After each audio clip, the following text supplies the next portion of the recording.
नमस्कार। आप देख रहे हैं बिस्तक का खास शो। साल अंत होते होते सबको इंतजार होता है सैंटा रैली का, लेकिन इस बार बाजार खाने लग गया हिचकोले। ऊपरी स्तरों पर फिर से दबाव बनना शुरू हुआ है।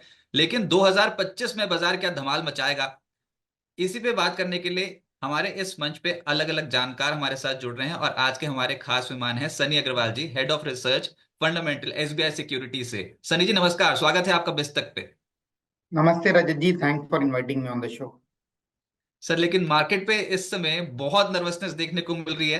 ये अचानक से इतना ज्यादा अनसर्टेन मूड माहौल क्यों है 2024 के अंत होते होते, और 2025 से आपकी क्या एक्सपेक्टेशन? रजत जी, अगर हम 2024 की बात करें तो मैं एक फ्लैशबैक में जाना चाहूंगा। हमें सिर्फ 2024 को एक आइसोलेशन में नहीं देखना चाहिए। पोस्ट कोविड 2020 से 2024 का जो समय है, 4 साल का, बहुत ही बेहतरीन समय रहा है इंडियन इक्विटी मार्केट के लिए। और काफी एक बेहतरीन पीरियड रहा है। अगर मैं वेल्थ क्रिएशन की बात करूं तो across the board wealth creation हुई है। This is the first time I am happy कि रिटेल इन्वेस्टर की भी काफी अच्छी वेल्थ क्रिएट हुई है। जिन्होंने डायरेक्टली मार्केट में पार्टिसिपेट किया उनकी भी, और जिन्होंने म्यूचुअल फंड के थ्रू किया वहां भी काफी एक बेहतरीन रिटर्न हमने देखे हैं। तो 2024 का जो अंत है, में भी आखिरी के अब दो दो या 3 महीने में हमने थोड़ी वोलेटिलिटी बढ़ती हुई देखी है। और उसका एक कारण ये है कि बेसिकली अगर आप 3-4 साल पहले का मार्केट देखेंगे तो वहां कहीं ना कहीं वैल्यूएशन का कंफर्ट था, अर्निंग ग्रोथ काफी रैपिड पेस से ग्रो हो रही थी। अब जब जाके 3-4 साल का एक जब लंबा स्पैन देखा है हमने, very rock solid earning growth देखी है। एक एग्जांपल देना चाहूंगा, FY 20 में निफ्टी 50 की अर्निंग जो थी तकरीबन ₹550 थी। और जब हमने फाइनेंशियल ईयर 24 एंड किया तो तकरीबन अर्निंग डबल हो गई है। तो 4 साल में जब निफ्टी 50 कंपनीज की अर्निंग डबल होती है तो उससे उसी को मार्केट ने कहीं ना कहीं रिफ्लेक्ट भी किया है। And now on the base of FY 24 जो कि हाई बेस है, FY 25 इज द ईयर जहां हम एक काइंड ऑफ स्लो डाउन देख रहे हैं। और उसका एक मुख्य कारण ये रहा है कि पहले जो 6 महीने हैं काइंड ऑफ एक वॉश ऑफ क्वार्टर्स आप कह सकते हैं। पहले 3 महीने जनरल इलेक्शन के चलते हमने कोड ऑफ कंडक्ट देखा, तो वहाँ गवर्नमेंट की स्लो डाउन होते हुए देखी स्पेंडिंग के और थे। एंड पोस्ट दैट फिर जब स्टेट इलेक्शन आए, गवर्नमेंट फॉर्मेशन हुई, तो उसके चलते भी गवर्नमेंट का जो फोकस रहा है वो इलेक्शन पे था। तो उसके चलते जो गवर्नमेंट की ओर से स्पेंडिंग आना चाहिए थी उसमें स्लो डाउन देखा है हमने। और एट द सेम टाइम जिस तरह से ग्लोबल सिनारियो भी पैन आउट हुआ है, जो अर्निंग ग्रोथ हम जो अंडर ओन सेक्टर में देख रहे थे उसमें भी स्लो डाउन होते हुए देखा है। तो FY 25 is a year of consolidation अगर मैं अर्निंग ग्रोथ के परस्पेक्टिव से बात करता हूं तो। FY 26 on a low base of FY 25 can again deliver a double digit earning growth. तो मुझे लगता है कि एक ये काइंड ऑफ कंसोलिडेशन पीरियड है मार्केट का। लॉन्ग टर्म में डेफिनेटली कोई दो राय नहीं है कि मार्केट में जो रिटर्न है बनते रहेंगे। बट जो रिटर्न एक्सपेक्टेशन है उसे थोड़ा हमें टेम्पर डाउन करना होगा। पिछले 3-4 साल के जो रिटर्न हैं, जहाँ हमने बहुत ऑब्नॉक्शियस रिटर्न हमने मार्केट में बनते देखे थे, तो आई थिंक एक जो एक नॉर्मलाइज रिटर्न होता है 14-15% का जो रिटर्न हम एक्सपेक्ट करते हैं इक्विटी पोर्टफोलियो से, उस तरह की अगर आप एक्सपेक्टेशन रखेंगे तो डेफिनेटली निराशा नहीं होगी। तो वो तो इसी साल मिले हैं सर, 13%, 13.5% के रिटर्न निफ्टी ने इस साल डिलीवर करिए 2024 में। तो ये भी हम कंजर्वेटिव ही सोच रहे थे, हमको आदत ही नहीं है 13-14% की, हमको तो आदत बहुत ऊपर ऊपर के रिटर्न्स की है। इस बार थोड़ा मामला फंसा फंसा सा लग रहा था। अभी आपकी हमारी बात हो रही है 24,400 के लेवल पे। आप क्या टारगेट लेकर चल रहे हो निफ्टी का 2025 में? ऐसे तो मैं रजत जी निफ्टी के मैं टारगेट्स देता नहीं हूँ, क्योंकि वो जो एक्सरसाइज है वो फ्यूटाइल है। Ultimately as an retail investor हमें ऐसे स्टॉक्स आइडेंटिफाई करने हैं जिसमें अर्निंग ग्रोथ भी अच्छी हो और जिसमें एक कैपिटल एप्रिसिएशन का भी स्कोप है। तो इंडेक्स कहीं भी चला जाए, अल्टीमेटली अगर आपकी जो पोर्टफोलियो में कंपनीज हैं उसमें प्रॉफिट ग्रोथ बेहतरीन है तो डेफिनेटली सीट उसे रिवॉर्ड करेगा। बट सिंस आपने ये प्रश्न मुझे पूछा है तो मैं rather than giving a pin pointed target, मैं एक रेंज देना चाहूंगा कि 25,500 26,000 प्योरली बेसिस फंडामेंटल मुझे लगता है कि एक पॉसिबिलिटी है नेक्स्ट ईयर में आने की। बट अगेन मैं एक चीज दोहराना चाहूंगा कि इंडेक्स कहीं भी चला जाए, ultimately markets are driven by earning growth. और जो स्टॉक स्पेसिफिक एक्टिविटी है आपके पोर्टफोलियो में, जो स्टॉक है उनमें प्रॉफिट ग्रोथ आ रही है कि नहीं, ये आपको ट्रैक करना है। And a good company at a reasonable valuation is something which you should have in your portfolio, definitely वहां पैसा बनेगा। तो सर फिर अगले फिस्कल में आप निफ्टी 50 कंपनियों की अर्निंग्स ग्रोथ कैसी देखते हो? कि आपको लगता है ये जो झटका हमको लगा है Q2 में, ये जो स्लो डाउन है, ये बस फॉर द टाइम भी यहाँ पर निपट जाएगा, और अब हम यहाँ पर अर्निंग्स, बेटर अर्निंग्स की उम्मीद में बाजार बेट लगाने की कोशिश करेगा? रजत जी, मुझे लगता है कि अगर मैं पूरे साल का पर्सपेक्टिव लेता हूँ, फाइनेंशियल ईयर 25 का, तो बहुत ज्यादा कोई अच्छा आउटलुक नहीं है अर्निंग ग्रोथ का। मुझे लगता है कि kind of mid single digit kind of earning growth हम निफ्टी 50 कंपनीज पर आते हुए देखेंगे। FY 24 में निफ्टी 50 का ईपीएस तकरीबन 1022 रुपए का था, और FY 25 में एक कंसेंसस एस्टिमेट जो है स्ट्रीट का तकरीबन 1070 या 1080 रुपए का है। और एट द सेम टाइम थोड़ा मैं शॉर्ट टर्म परस्पेक्टिव की बात करता हूँ तो दिसंबर क्वार्टर में भी मुझे कोई बहुत ज्यादा फायर वर्क या बहुत ज्यादा बेहतरीन अर्निंग ग्रोथ या सरप्राइज पॉजिटिव सरप्राइज की उम्मीद नहीं है, क्योंकि जो पिछले क्वार्टर का ट्रेंड है वही कहीं ना कहीं कंटिन्यू होते नजर आएगा। तो अब जो स्ट्रीट की नजर है अर्निंग ग्रोथ के परस्पेक्टिव से वो फिनेंशियल ईयर 26 पर है। और उसके चलते काफी सारे जो स्टेप्स है ग्लोबल एज वेल एज और जो इवेंट है global as well as domestic event, उसके सहारे से मुझे लगता है कि FY 26 में एक उम्मीद है कि एक बेहतरीन अर्निंग ग्रोथ हम निफ्टी 50 कंपनी से देख सकते हैं। हाँ, आप बोल रहे हो क्वार्टर थ्री में भी कुछ ज्यादा बेहतर अर्निंग्स ग्रोथ की एक्सपेक्टेशन नहीं है, इसलिए मामला थोड़ा फंस रहा है मार्केट पे, बार बार ऊपर जा रहे हैं, प्रॉफिट बुकिंग हो रही है। और ये सर बहुत चैलेंजिंग होगा कि क्वार्टर थ्री जैसे क्वार्टर टू हुआ था बिल्कुल वैसे ही एकदम से स्टॉक्स में हैमरिंग होती हुई नजर आई थी, अचानक से कोई भी बोल देता था हमारा तो आउटलुक ही कमजोर है। वैसे ही वाले होने वाला है कि क्वार्टर थ्री में, या फिर उससे कुछ बेटर होगा? मुझे लगता है कि कहीं ना कहीं जो अर्निंग ग्रोथ की जो एक्सपेक्टेशन है उसे टोन डाउन ऑलरेडी मैनेजमेंट ने, काफी सारी कंपनीज की मैनेजमेंट ने सितंबर क्वार्टर में कर दी, और उसी के चलते हमने देखा है कि एक डाउनवर्ड रिवीजन भी काफी सारी कंपनीज में अर्निंग ग्रोथ का क्वार्टर टू में आया था। तो एक काइंड ऑफ एक निगेटिविटी जो है वो ऑलरेडी डिस्काउंटेड है। बट अगर फिर से कोई कंपनी एक निगेटिव कमेंट्री देती है कि जो उम्मीद से भी खराब अगर सेल्स या प्रॉफिटेबिलिटी की ट्राइजेक्टरी है, तो फिर से एक one more round of earning downgrade in certain companies it is possible.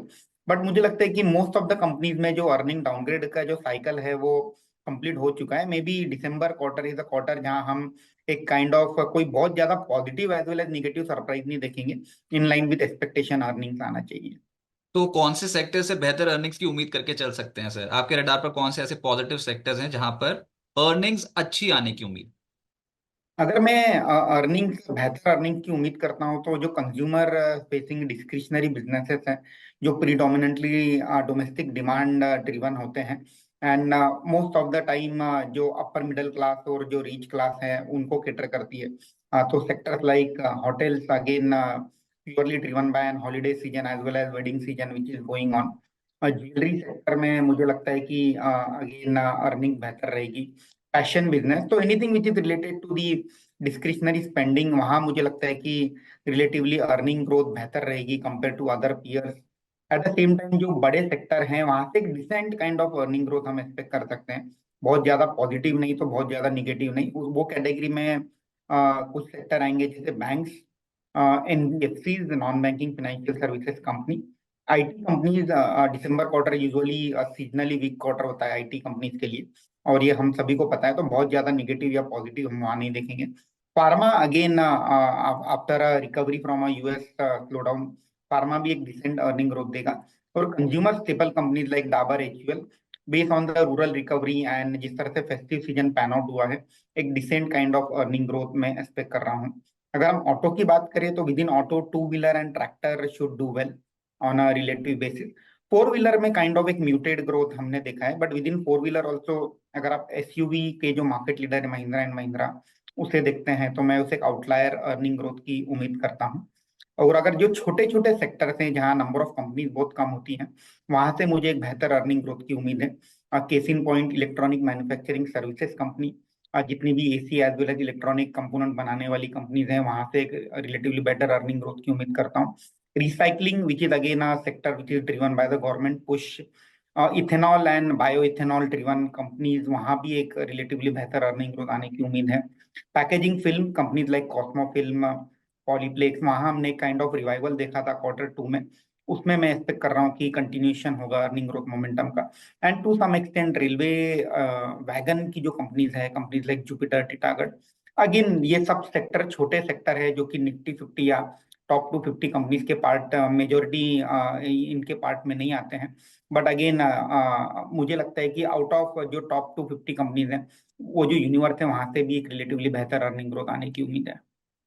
अच्छा, मैं आपके ये सारे सेक्टर्स ध्यान से सुन रहा था, इसमें कहीं पर सरकारी खेमे का नाम ही नहीं आया था। और ऊपर से आपने जाते जाते रेलवे का नाम तो ले लिया, लेकिन उसमें जो कंपनियां गिनवाई वो भी निजी क्षेत्र की कंपनियां थी। अभी ये बताओ कि सरकारी कंपनियों पे क्या करना चाहिए, डिफेंस और रेलवे स्टॉक्स में क्या करना चाहिए, स्पेशली पीएसयू स्टॉक्स पे। मुझे लगता है कि रजत जी, अगेन पहले भी हमने इसके ऊपर डिस्कशन किया है कि जो पहले का जो समय था कि पीएसयू जब हम बात करते हो सभी स्टॉक में एक काइंड ऑफ रैली आती थी।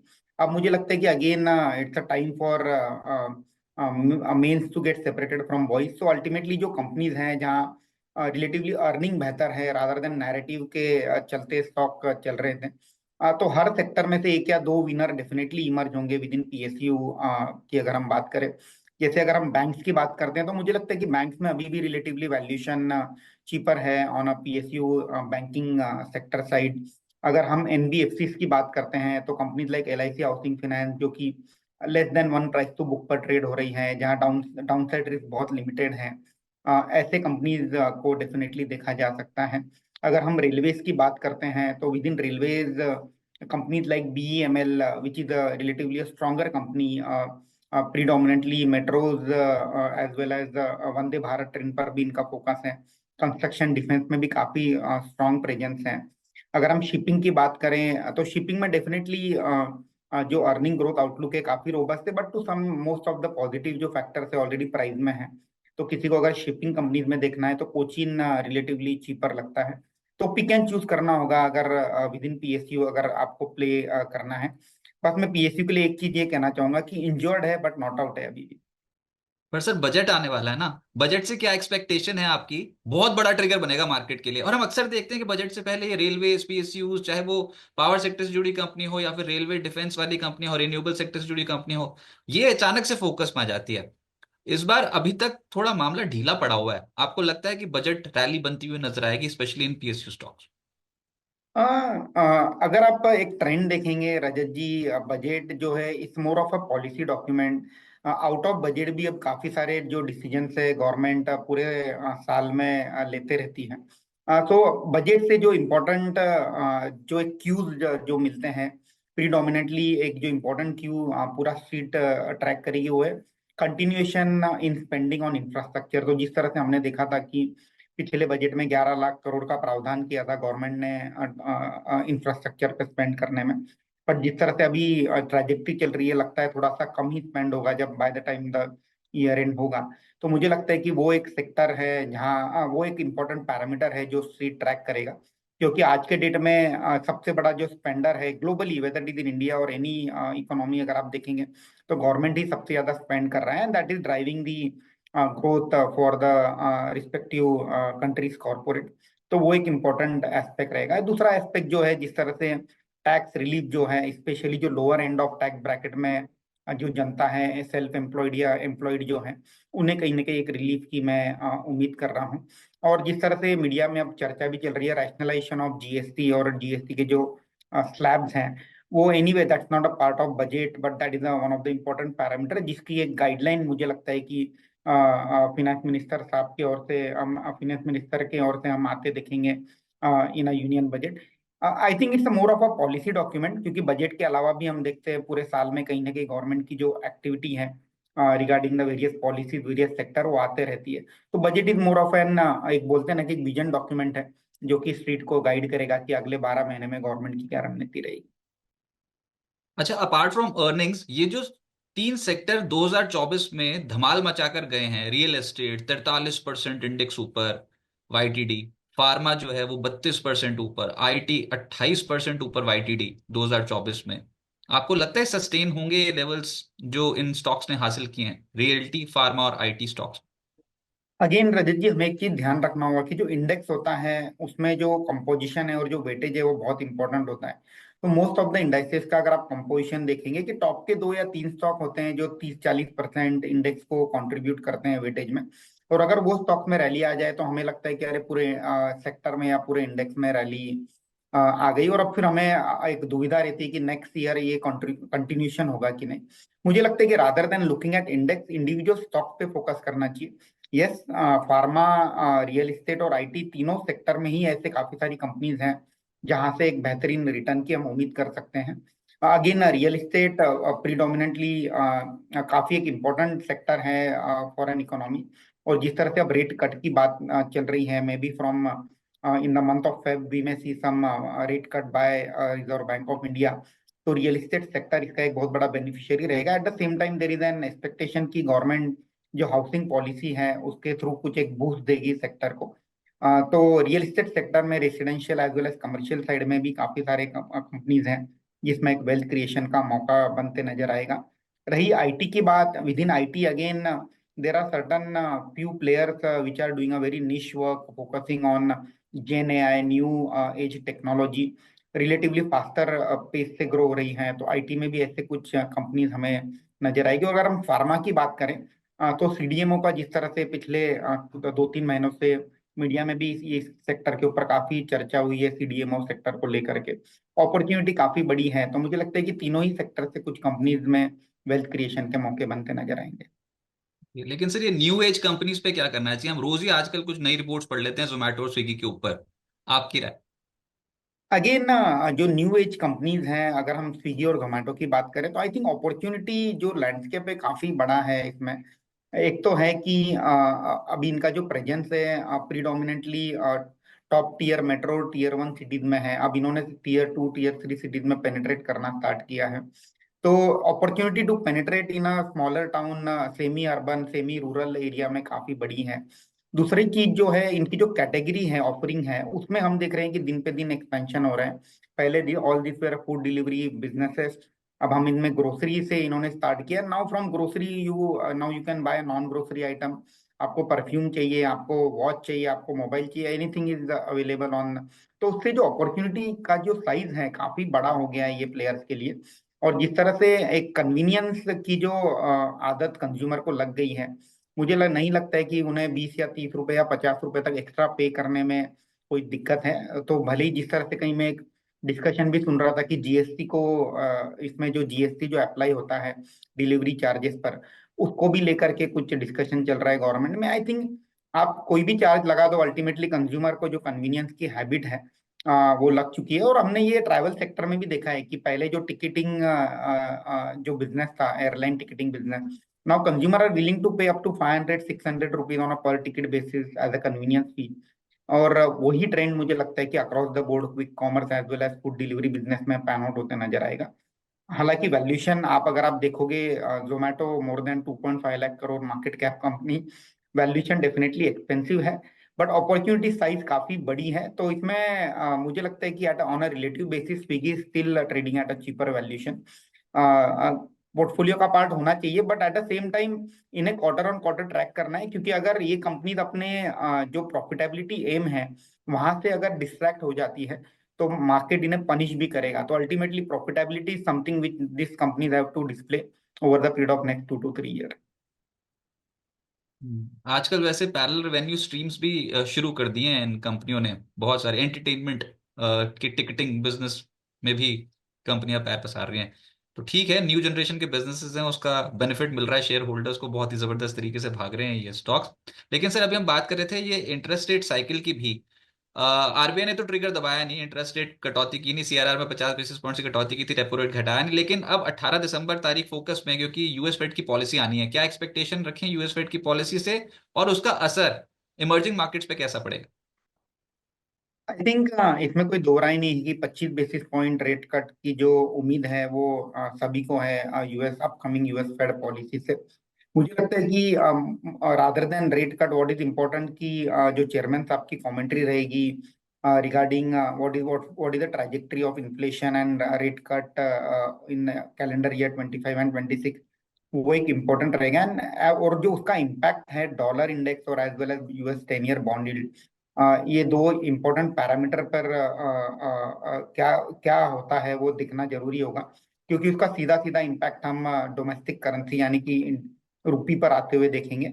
और जिस तरह से रुपी लाइफ टाइम लो पर चल रहा है, उसके उसका भी एक मुझे लगता है कि सभी सेंट्रल बैंक्स और गवर्नमेंट को ये ध्यान रखना होगा कि इंपोर्ट और एक्सपोर्ट को बैलेंस करने के लिए उन्हें उनका जो करेंसी है उसे भी कहीं ना कहीं मैनेज करना पड़ेगा।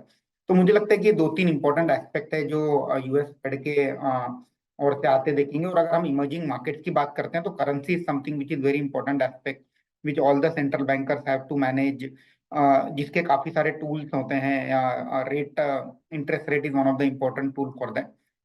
तो लेट्स सी कैसे क्या कमेंट्री आती है यूएस फेड की ओर से।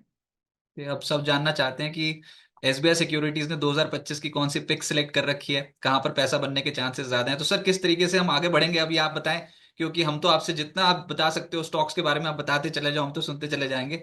लेकिन आपकी टॉप प्रायोरिटीज कौन सी हैं? तो मैं रजत जी, हम लोग अभी का जो डिस्कशन है उसको दो पार्ट में डिवाइड करते हैं।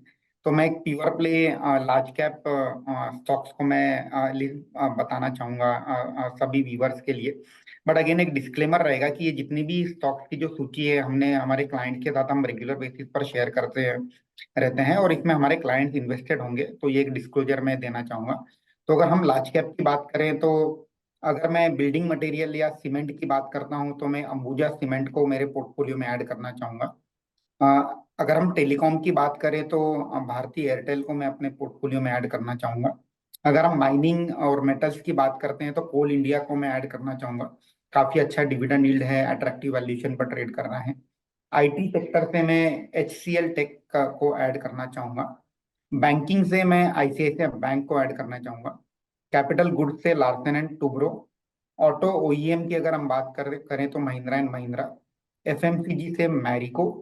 अब फिनेंस से मतलब नॉन बैंक जो फिनेंस कंपनीज होती है उनमें से Nippon India life asset management. अगर हम मेटल्स की बात करते हैं एल्यूमिनियम साइड में, तो नाल्को को मैं ऐड करना चाहूंगा। एक डाइवर्सिफाइड प्ले है उसमें रिलायंस को ऐड करना चाहूंगा, और फार्मा से सन फार्मा। तो बेसिकली एक kind of low risk moderate return kind of portfolio, large cap portfolio, ये मैंने आपके सामने रखा है। और अगर हम थोड़ा सा एग्रेसिव पोर्टफोलियो की बात करते हैं तो उसकी मैं सूची एक मिनट बता देता हूँ आपको। तो ये जो एग्रेसिव पोर्टफोलियो होगा यहाँ पर मिड कैप कंपनियां जो होंगी, कम मार्केट कैप वाली कंपनी या वो। Predominantly mid cap companies, relatively faster growing companies. तो अगर हम कैपिटल मार्केट सेक्टर की बात करते हैं तो उसमें 361 जो कंपनी है, जो कि आईएफएल वेल्थ जो हुआ करती थी पहले, उसे मैं पोर्टफोलियो में ऐड करना चाहूंगा। नॉन बैंकिंग फाइनेंशियल सर्विसेज की ओर से आदित्य बिरला कैपिटल को ऐड करना चाहूंगा। फैशन या अपैरल बिजनेस से अरविंद फैशन। इंफ्रास्ट्रक्चर से कैपेसाइड इंफ्रा। अगर हम कंजम्पशन की बात करते हैं तो होटल सेक्टर से शैले होटल। और अगर हम ज्वेलरी की बात करते हैं तो सेंको गोल्ड। केमिकल्स एग्रोकेमिकल से दीपक फर्टिलाइजर को मैं ऐड करना चाहूंगा। ऑटो ऑटो एंसिलरी से गरवारे हाईटेक फिल्म। इसमें ये पोर्टफोलियो में मैं दो लार्ज कैप भी रखना चाहूंगा मेरे पोर्टफोलियो में, सो दैट एक स्टेबिलिटी रहे। तो आईसीआईसीआई बैंक और महिंद्रा एंड महिंद्रा को मैंने चूज किया है, तो दो लार्ज कैप कंपनी को ऐड किया है। ऑटो एंड से मिंडा भी अच्छा लगता है हमें। ईएमएस की अगर हम बात करते हैं तो अंबर इंटरप्राइजेस अच्छा लगता है। स्टील मेटल में श्याम मेटालिक। रेलवे वैगन से टिटागढ़ रेल, और डिफेंस से जैन टेक्नोलॉजीज। तो ये कुछ कंपनीज हैं जो हमें अगले 6 से 12 महीने के लिए अच्छी अच्छी लगती है। तो बस ये सूची बना लेते हैं, और अगर किसी को टेक्निकल्स देखने तो उसी के देखते रहो। बताओ, पैसा बनाना कोई ज्यादा मुश्किल है नहीं। अब आप बोलो कि इस लेवल से ही ऊपर चढ़े, वो तो नहीं हो सकता, वो तो इम्पॉसिबल सी बात है। बस आपको ट्रैक करना है वो रेंज, और ट्रैक करनी है अर्निंग्स। आपने जो सूची दी है सनी जी ने, उसको आप नोट डाउन कर लो और देखो कि वो पूरे साल कैसे परफॉर्म करती हैं कंपनियां। प्रोजेक्शंस कर रखी हैं बड़े बड़े ब्रोकिंग हाउसेस ने, तो आपका काम आसान कर दिया बिस्तक ने और सनी अग्रवाल जी ने। उन्होंने बता दी आपको कुछ अच्छी लिस्ट, कुछ अच्छे स्टॉक्स 2025 के लिए, उनको ट्रैक कीजिए और धीरे धीरे करके, चाहे एसआईपी मोड पे सर अगर खरीदने हो तो एसआईपी मोड अगर लगा लें इन स्टॉक्स में तो कोई बुरी बात तो नहीं है। लोग करते क्या है ना कि एकदम से कूदते हैं कि भैया आप यहीं से रिटर्न चाहिए, उसके बाद फिर लेने के देने पड़ जाते हैं अगर बाजार गिर गया तो। ये डेफिनेटली आई थिंक एसआईपी से और कोई बेहतर कंसेप्ट है ही नहीं इक्विटी मार्केट में। भले ही आप डायरेक्ट एसआईपी करो या थ्रू म्यूचुअल फंड करो, मुझे लगता है कि जो एवरेजिंग का जो कंसेप्ट है उसके चलते पोर्टफोलियो में वोलेटिलिटी भी कम होती है, और आपको जो मार्केट में जो उतार चढ़ाव है उसका बेनिफिट भी मिलता है, जो कि हम ऑफ लेट देख भी रहे हैं। काफी ज्यादा वोलेटाइल हो गया है मार्केट। तो no need to panic and deploy entire capital at one go. FOMO feeling भी नहीं लाना है कि मार्केट चल पड़ा अचानक से कि अरे मेरे को अपॉर्चुनिटी खत्म हो गई। I think markets are here for long term. 25-50 साल मार्केट अभी भी यही है। तो मौका मिलेगा हर बार, ग्रेजुअली पोर्टफोलियो में पैसा लगाए। और बहुत इंपॉर्टेंट चेतावनी, लीवरेज ना ले ऑब्वियसली। दिस आर मार्केट्स, और जो ग्लोबल अनसर्टेनिटी जिस तरह से है अगले, स्पेशली अगले 1-1.5 महीने में, जब ट्रम्प साहब अपनी कुर्सी संभालेंगे 20 जनवरी को, तो उनके बाद उनकी जो पॉलिसी होगी उसके उसके चलते हम ग्लोबली कहीं ना कहीं वोलेटिलिटी भी देख सकते हैं मार्केट में।